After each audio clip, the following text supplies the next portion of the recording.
شروع اللہ کا نام لے کر جو بڑا مہربان نہایت رحم والا ہے۔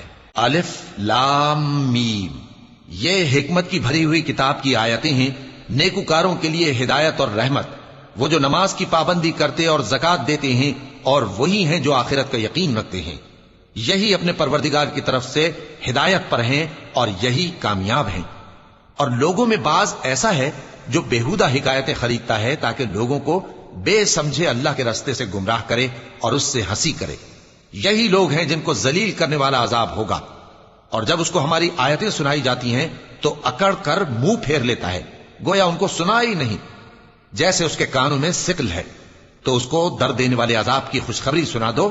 جو لوگ ایمان لائے اور نیک کام کرتے رہے ان کے لیے نعمت کے باغ ہیں، ہمیشہ ان میں رہیں گے۔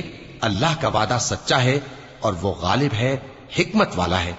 اسی نے آسمانوں کو ستونوں کے بغیر پیدا کیا جیسا کہ تم دیکھتے ہو، اور زمین میں پہاڑ بنا کر رکھ دیے تاکہ وہ تم کو لے کر ڈولنے نہ لگے، اور اس میں ہر طرح کے جانور پھیلا دیے۔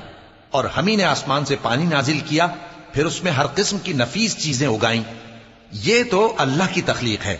اب مجھے دکھاؤ کہ اللہ کے سوا جو ہستیاں ہیں انہوں نے کیا پیدا کیا ہے۔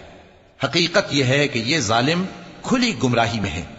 اور ہم نے لقمان کو دانائی بخشی کہ اللہ کا شکر کرو، اور جو شخص شکر کرتا ہے تو اپنے ہی فائدے کے لیے شکر کرتا ہے، اور جو ناشکری کرتا ہے تو اللہ بھی بے نیاز ہے، لائق حمد و ثنا ہے۔